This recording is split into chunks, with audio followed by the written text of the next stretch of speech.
Assalamualaikum warahmatullahi wabarakatuh.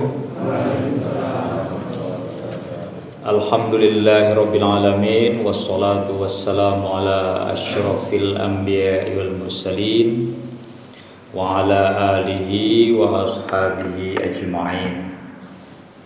Rabbis shrahli sadri wa yassirli amri wahlul 'uqdatam min lisani yafqahu qawli. Amma ba'du. Puji syukur kita aturkan kehadiran Allah Subhanahu wa taala atas limpahan rahmat dan karunia-Nya kepada kita semua. Alhamdulillah pada malam ini kita bisa hadir bersama-sama di Masjid Multazam yang kita cintai ini, rumah Allah ini, dalam rangka pengajian peringatan Isra Mi'raj Nabi Muhammad sallallahu alaihi wasallam. Semoga semangatnya Bapak Ibu, adik-adik remaja yang hadir dan menyelenggarakan kegiatan ini diberi banyak pahala dan keberkahan oleh Allah Subhanahu wa taala. Amin. Shalawat dan salam tak lupa pula kita haturkan kepada junjungan kita Nabiullah Muhammad sallallahu alaihi wasallam. Semoga kita semua ini umatnya yang setia menjalankan ajarannya, mengikuti sunnah beliau, memegang teguh warisan beliau kepada kita, yaitu Al-Quran dan sunnah beliau. Dan semoga juga kita semua ini nanti bersama beliau masuk ke surganya Allah Subhanahu wa ta'ala. Amin ya rabbal alamin. Bapak Ibu yang saya hormati, karena ini malam peringatan ya Isra Mi'raj, tentu kita akan berbicara tentang Isra Mi'raj ya. Namun kita lebih kepada makna yang kita dapatkan dari peristiwa yang terjadi 14 abad yang lalu. Karena kalau kita bicara tentang Isra Mi'raj, kita dari kecil ya sudah biasa memperingatinya ya, dan memperingatinya macam-macam dengan ada pengajian seperti ini. Kalau anak-anak kecil udah lomba-lomba gitu, lomba-lomba keagamaan gitu. Kemudian dengan peringatan seperti ini setiap tahun kita lakukan, kecuali mungkin zaman Covid kemarin ya, berapa waktu yang lalu. Kalau sekarang kelihatannya Covid udah nggak ada ya, kelihatannya gitu ya, karena orang sudah jarang memakai masker gitu ya. Jadi semangat kita untuk melaksanakan kegiatan ini tentu semangat dalam rangka syiar Islam. Tetapi tidak cukup dengan semangat ketika kita mengadakan peringatan ini yang oleh sebagian kelompok muslim ya, dalam tanda kutip, mengadakan ini tidak sesuai dengan syariat Islam. Nabi tidak mengadakan peringatan Isra Mi'raj. Kita nggak membahas itulah ya. Padahal kita peringatan Isra Mi'raj itu kita mengambil pelajaran dan iktibar dari kegiatan itu. Nah, apa sesungguhnya makna dari Isra dan Mi'raj itu bagi kita? Yang setiap tahun kita selenggarakan ini, bahkan kita dari kecil tersebut. Nah, ini yang akan coba saya uraikan nanti pada malam ini. Kalau kita melihat makna Isra dan Mi'raj itu ya, bagi kita sesungguhnya yang pertama, Allah menunjukkan kepada kita kemahakuasaannya pada kita.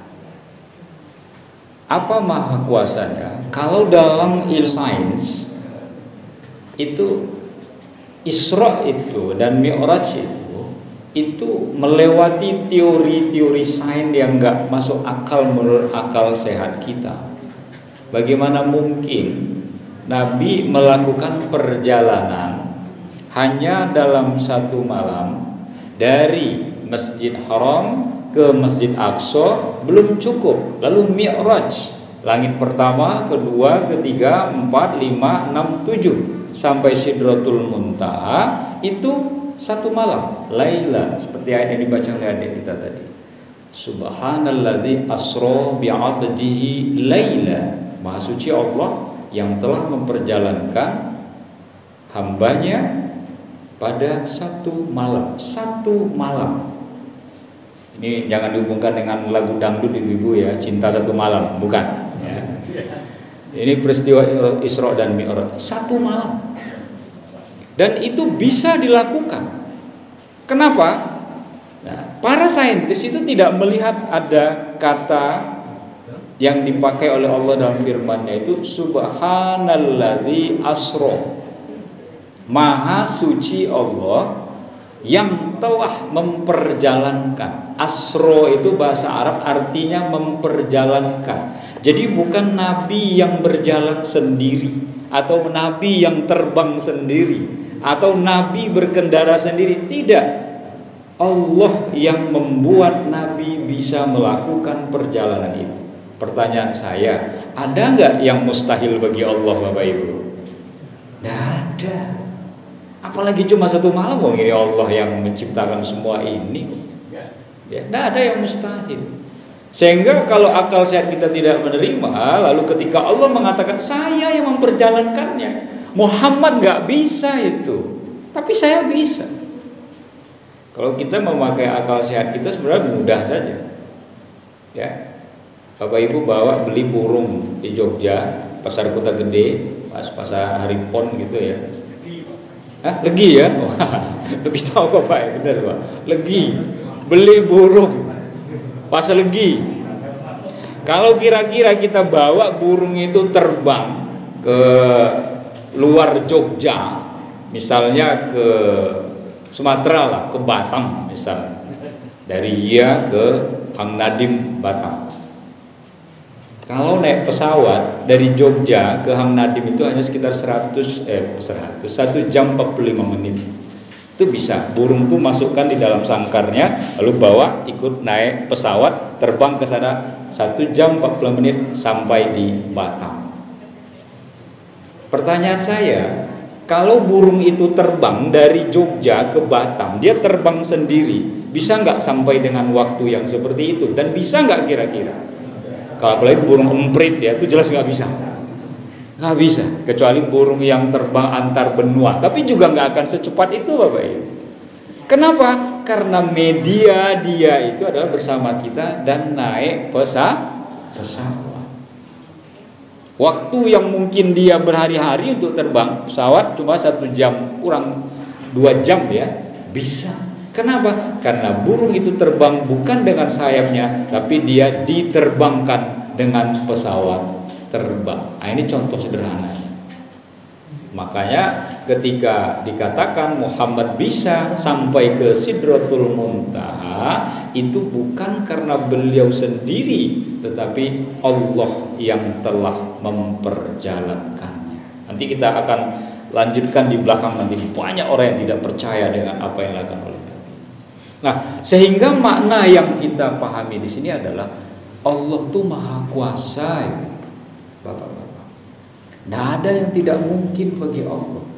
Lalu kalau Allah itu maha kuasa, kenapa manusia masih menyombongkan dirinya di hadapan Allah? Betapa banyak orang yang takabur, betapa banyak orang yang sombong, betapa banyak orang yang menganggap dirinya paling hebat, paling berkuasa. Semuanya itu mati, semuanya itu meninggal, semuanya tidak akan bisa melawan kekuasaannya Allah, karena manusia itu bukan yang maha kuasa. Kalau Tuhan yang maha kuasa itu pasti, tapi kalau Tuhan yang berkuasa itu ada. Banyak apa ya? Tuhan yang berkuasa, atasan yang berkuasa terhadap buahnya itu ada. Tapi kalau Tuhan yang maha kuasa itu hanya Allah, illallah, tiada selain Tuhan selain Allah. Maka kalau kita menganggap dan memahami itu sebagai sebuah keyakinan, mari kita sadari kelemahan kita itu. bahwa kita ini makhluk Allah yang lemah, tiada daya dan upaya, yang sering kita baca itu, la haula wala quwwata illa billahil aliyyil azim. Tiada daya, tiada upaya melainkan kekuatan Allah. Nah, lalu kita sering baca ayat itu, kenapa kita menyombongkan diri? Walaupun bukan kita, tetapi sifat manusia. Itu pelajaran yang pertama. Kalau Allah itu telah menunjukkan kekuasaannya kepada kita, mari kita tunduk atas kekuasaannya itu dan melaksanakan perintahnya itu dengan sebaik-baiknya. Yang pertama. Lalu yang kedua, makna yang bisa kita ambil dari peristiwa Isra dan Mi'raj ini adalah mengajarkan kepada kita tentang sholat, ibadah yang sangat tinggi derajatnya. Makanya kalau sholat itu, khusus sholat itu tidak ada halangan untuk tidak melaksanakannya. Apalagi bagi kita bapak. Selagi kita punya nyawa bapak ibu ya, bapak ya, itu tidak ada halangan kita untuk tidak sholat. Kalau ibu bisa. Kenapa tidak sholat? Libur. Ya. Jadi kalau ada bapak bilang, loh pak, kok nggak ke masjid? Libur. Nah, itu dipertanyakan itu. Perempuan apa laki-laki nih gitu kan? Ya, karena nggak ada istilah untuk bapak-bapak laki-laki itu tidak sholat. Karena ibu-ibu nggak sholat saat mereka haid dan nifas. Sementara rukun sholat itu harus suci dari hadas kecil dan besar dan dari najis. Sementara kita laki-laki tidak ada alasan. Oh lupa, itu lain lagi. Ya, lupa sholat gitu kan karena sibuk atau tertidur, tetap kita laksanakan sholat itu. Ya, makanya kalau ibadah sholat ini saking istimewanya, Allah sendiri yang memerintahkan kepada Nabi Muhammad tanpa perantara malaikat Jibril alaihissalam. Yang kedua, Nabi sendiri yang menjemput ibadah sholat ini kepada Allah, dan Allah sendiri yang memerintahkan sholat kepada kita yang akhirnya menjadi 5 waktu ini. Itu. Kalau sholat begitu istimewanya, puasa tidak seperti itu, haji tidak seperti itu, zakat tidak seperti itu. Karena sholat itu prosesnya lama, menjemput oleh Nabi langsung kepada Allah Subhanahu wa Ta'ala. Dari Mekah beliau, ya. Jadi kalau zaman saya kecil, saya nggak tahu kalau bapak di Jogja sini ya, saya masih ingat itu di rumah-rumah kami dan termasuk rumah nenek saya. Itu ada gambar burak gitu. Burak itu wanita tapi ada sayapnya, lalu badannya kayak kuda gitu dan dia punya sayap. Itu ada itu, dilukis dirajut di permadani biasanya. Dan itu biasanya menjadi gambar yang umum gitu. Jadi saya waktu kecil bayangan saya burak tuh ya itu sampai sekarang. Padahal burak itu untuk menyebutkan kecepatan kendaraannya Nabi. Lebih cepat dari kilat, karena burak itu bahasa Arab, barqun itu artinya kilat. Padahal kecepatan Rasulullah itu melebihi kecepatan kilat. Ya.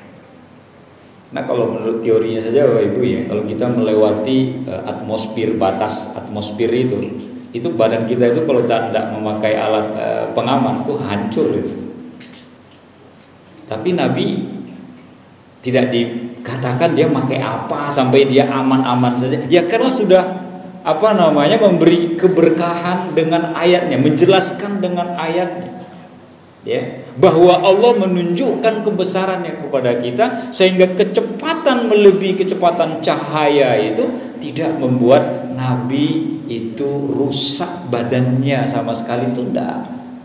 Karena barokna haulahu, Allah memberkahinya, melindunginya. Sama halnya ketika Nabi Ibrahim dibakar oleh Raja Namrud, tetapi Nabi Ibrahim tidak terbakar kan. Kalau menurut akal sehat kita kan terbakar itu. Konon sejarahnya disebutkan api yang membakar itu bukan api yang sembarangan, kayu besar yang sudah kering betul. Lalu Nabi Ibrahim ditaruh di tengah-tengah dan disulut api di situ dan dibakar. Ternyata Nabi Ibrahim tidak terbakar. Apa alasannya? Allah memerintahkan api. Ya naro kunu bardan wasalam. Hai api, kamu dinginkan dirimu, bikin Ibrahim itu selamat. Pertanyaan kita, yang menciptakan api itu siapa? Allah. Otomatis Allah yang menciptakannya dan api yang diciptakannya, api harus tunduk kepada sang penciptanya. Sehingga Nabi Ibrahim tidak terbakar. Kalau berakal sehat kita kan terbakar itu. Tapi yang punya kuasa, jangan bakar Ibrahim itu. Sampai Raja Namrud heran, kok bisa Ibrahim tidak terbakar. Ini juga yang terjadi kepada Nabi Muhammad saat beliau Isra dan Mi'raj itu, untuk menjemput ibadah sholat. Nah, pertanyaannya, sudahkah sholat yang sudah diambil oleh Rasulullah langsung berhadapan dengan Allah itu sudah kita tunaikan dengan baik dan benar? Nah, itu kita kembalikan kepada kita. Ya, kalau ada sholat kita belum tepat waktu, belum on time, mari kita biasakan sholat tepat waktu. Karena afdhalus shalah fi awwali waqtiha. Sebaik-baik sholat, kata Kanjeng Nabi, di awal waktu. Maksudnya awal waktu itu masuk waktu sholat, kita sholat. Gitu. Ya. Sudah enggak kita seperti itu? Yang kedua, kalau kita bicara sholat, sudahkah sholat itu kita lakukan berjamaah atau belum? Ya. Sholat jamaah itu keutamaannya 27:1, ya. Sudah nggak kita melaksanakan ibadah sholat itu berjamaah? Kalau bisa di Masjid Multazam, alhamdulillah. Kalau enggak ya jamaahnya di rumah, bapak jadi imam atau anak muda remaja yang laki-laki jadi imam bagi keluarga, enggak apa-apa. Kalau enggak sempat ke masjid, apalagi hujan ya, musim hujan seperti ini, enggak apa-apa. Tapi kita cari yang 27 itu, daripada kita mendapatkan cuma satu pahala. Bapak Ibu, kenapa kita harus mengejar sholat di Masjid Haram dan Masjid Nabawi? Karena memang kelipatan pahalanya jauh lebih besar daripada kita sholat di masjid ini. Karena Masjid Nabawi, Masjid Haram itu adalah masjid yang banyak fadilah yang kita dapatkan pahalanya di sana ketika kita melaksanakan. Makanya kita berlomba-lomba kalau menunaikan haji, umroh, untuk selalu sholat berjamaah di Masjid Haram saat kita di Mekah. Walaupun ada kawan-kawan bilang, Pak, ayo ke Masjid Haram. Enggak, ke Masjid Haram. Enggak, hari ini capek, saya sholat di Masjid Halal, katanya. Jadi kalau Masjid Halal maksudnya itu masjid yang dekat hotel. Kalau Masjid Haram ya Masjid Haram itu sendiri. Ya, karena khusus Masjid Haram itu kita mungkin juga bertanya, Bapak Ibu, kenapa kok jenenge kok haram? Masjid kok jenenge haram? Ya, kan ada orang nanya, Pak, apakah Pak Taufik nama masjid itu harus pakai nur? Kan ada kan, Masjid Nur, Nurul Iman, Nur Taqwa, Nur, pokoknya nur-nurah gitu kan. Banyak orang. Saya menjawab seperti itu, Bapak Ibu. Masjid itu tidak bergantung kepada namanya, tetapi bergantung bagaimana kita memakmurkan masjid itu. Namanya terserah. Jadi kalau misalnya saya punya kawan dan punya jadwal kajian juga di sana di daerah alun-alun selatan, nama masjidnya itu Suryo Putran gitu kan. Ya enggak apa-apa. Ya, nama kampung masjidnya kan, Masjid Jogokarian misalnya kan. Enggak apa-apa. Wong nama masjid di Mekah itu aja namanya Masjid Haram karena ada sejarahnya. Haram melakukan perang ya di bulan-bulan tertentu di situ ya. Haram berbuat maksiat di sekitar masjid itu gitu. Jadi lalu dinamakan Masjid Haram.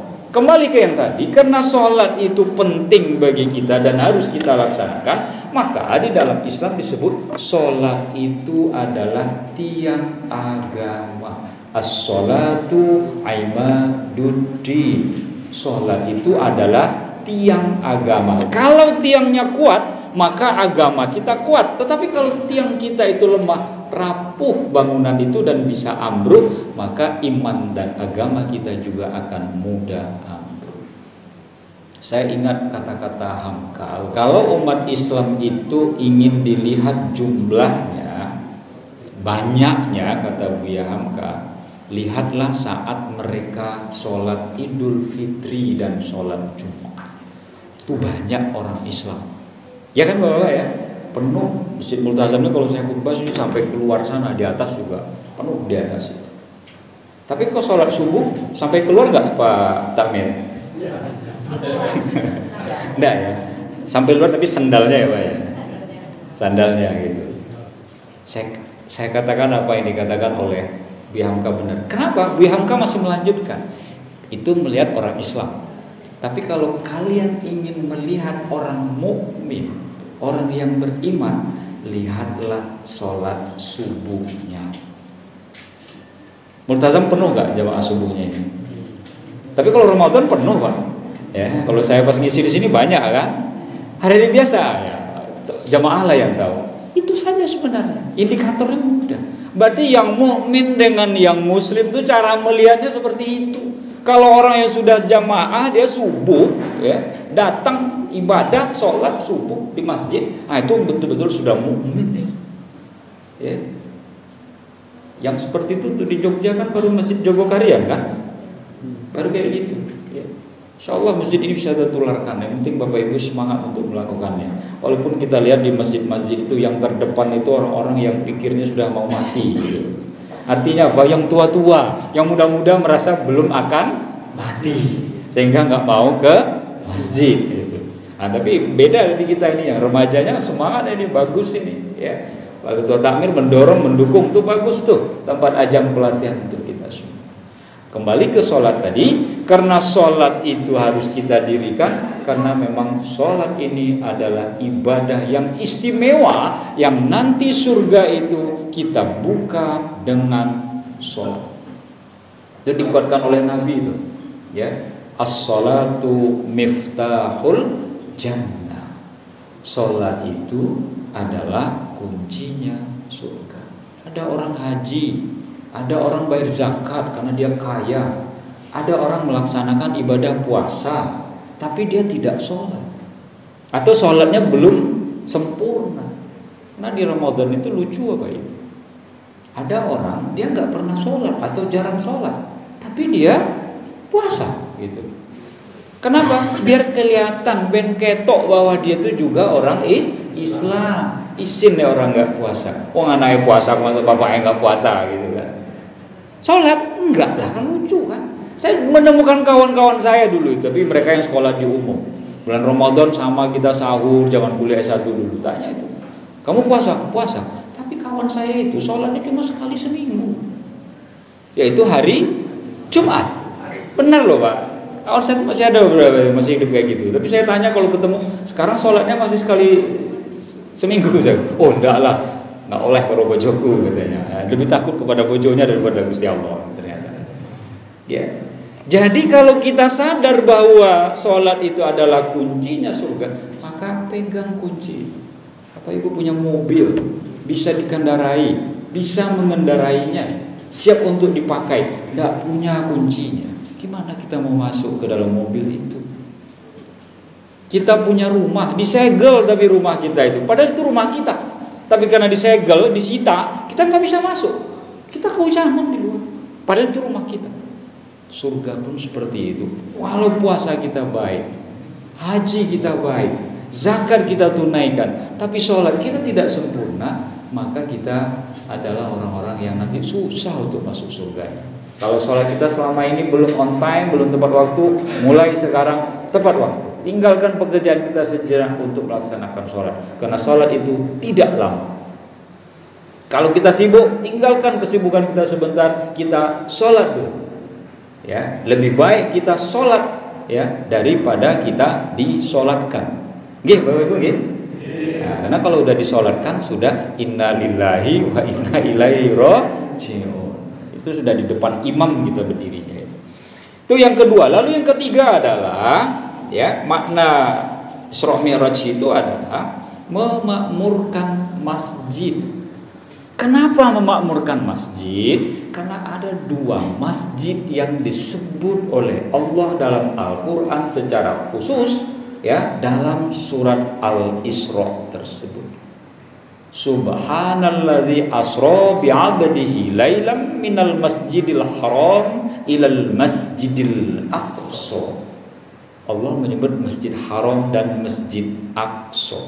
Masjid Aqsa itu, Ibu, itu adalah kiblat pertama umat Islam. Ya. Sebelum kita berkiblat ke Ka'bah itu. Maka itu disebut itu di dalam Al-Qur'an. Karena ini berkaitan dengan masjid, artinya apa?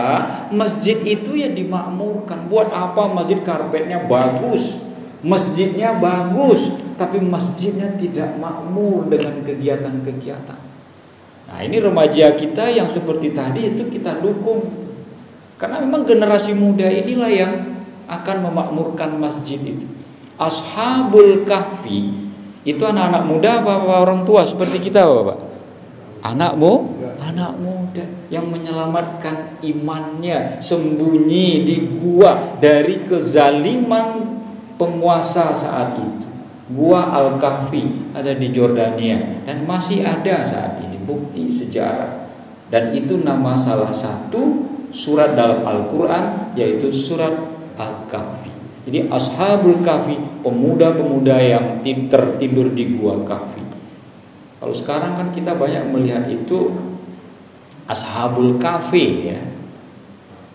Jadi para penunggu-penunggu kafe, ya, apalagi di Jogja sekarang kan banyak kafe gitu ya.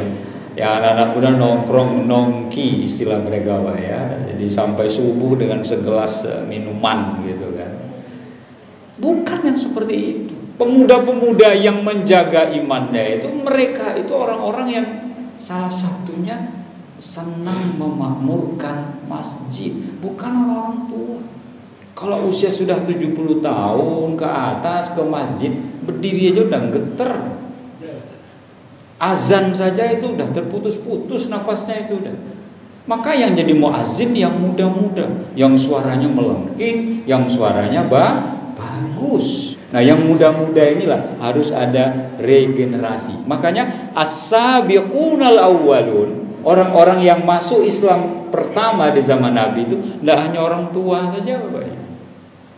Dari anak-anak sampai remaja itu ada. Dari anak-anak Ali bin Abi Thalib. Ya. Jadi dari anak-anak sampai remaja sampai orang tua. Dari orang miskin sampai orang kaya, istrinya baginda Nabi Siti Khadijah. Ya. Maka orang-orang yang memakmurkan masjid ini itu disebut oleh Allah di dalam surat At-Taubah ya, ayat 18. Innama ya'muru masajidallah man amana billahi wal yaumil akhir wa aqamas shalah wa ataz zakah wa lam yakhsha illallah fa asa ulaika an yakunu minal muhtadin. Apa kata Allah? Sesungguhnya orang-orang yang memakmurkan masjid itu ya, yang memakmurkan rumah Allah itu adalah orang yang beriman kepada Allah. Jadi iman itu sudah bagus. Saya katakan tadi apa yang dipakai oleh kalimat yang dipakai oleh Bu Hamka. Kalau ingin melihat orang mukmin itu, lihat masjid mereka saat waktu subuh. Nah, kalau tidak ada remaja satupun waktu subuh di masjid itu, berarti itu Bu Hamka benar itu soal itu. Ya.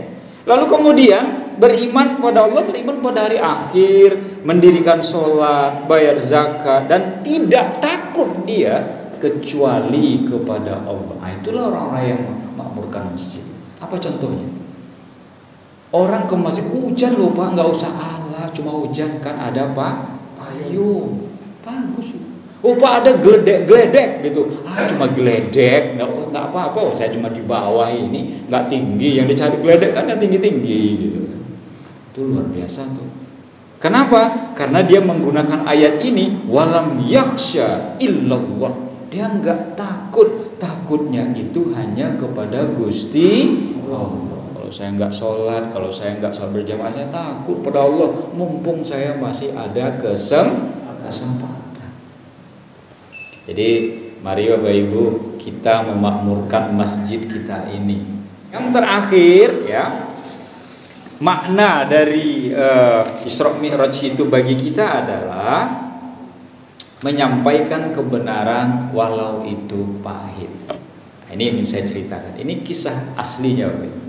Jadi ketika Rasulullah kembali dari perjalanan Isra dan Mi'raj itu, berangkat malam menjelang Isya itu, dan pagi Rasulullah menjelang subuh itu, setelah subuh sudah kembali lagi ke Mekah. Lalu Nabi menceritakan perjalanannya itu, yang satu malam itu tadi. Dan ternyata orang kafir Quraisy yang lain itu mendengar. Ya.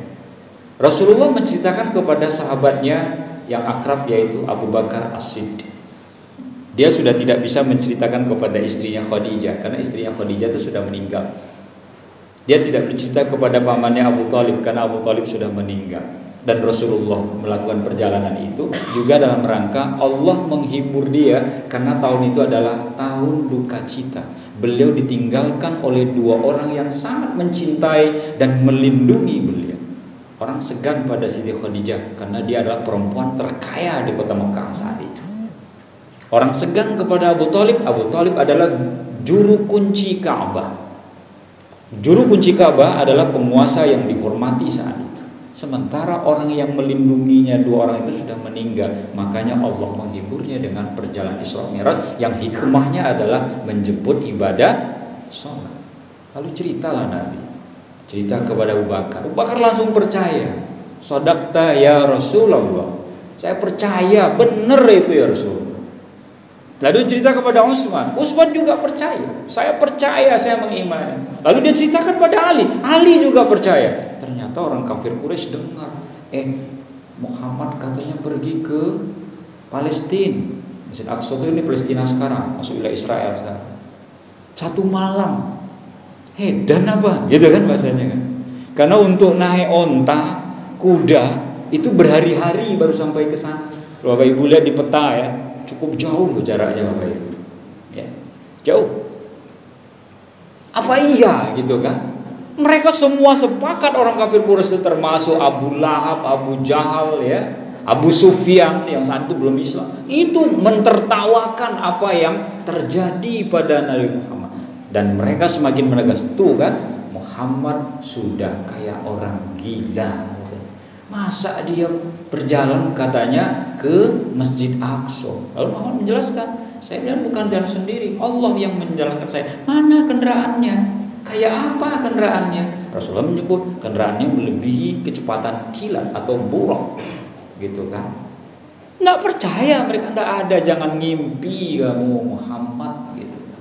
Nggak ada itu. Lalu Nabi Muhammad disidang malah oleh mereka. Oke. Kalau engkau memang benar-benar bisa terbang, gitu kan, diterbangkan oleh Allah, diperjalankan, coba kamu berdiri tanpa menginjak bumi. Karena Nabi Muhammad dipaksa dan di posisi yang lemah. Nabi Muhammad coba juga buktikan. Apa? Pasti jatuh. Tuh kan katanya, bagaimana Muhammad bisa terbang?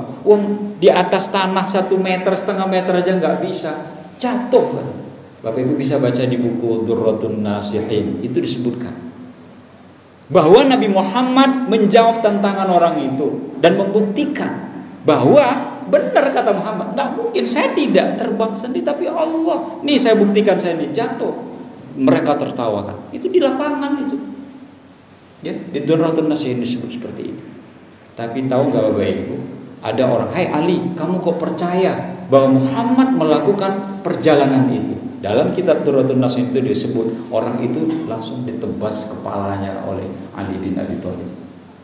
Saking marahnya Ali bin Abi Thalib, langsung ditebas itu, hilang nyawanya sekalian juga. Karena dia melindungi saudaranya, sepupunya tersebut. Tapi Bapak Ibu, apa yang terjadi kemudian?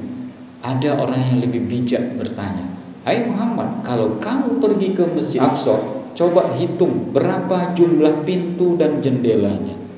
Mereka kan biasa mengadakan perdagangan ke negeri Palestina itu ya.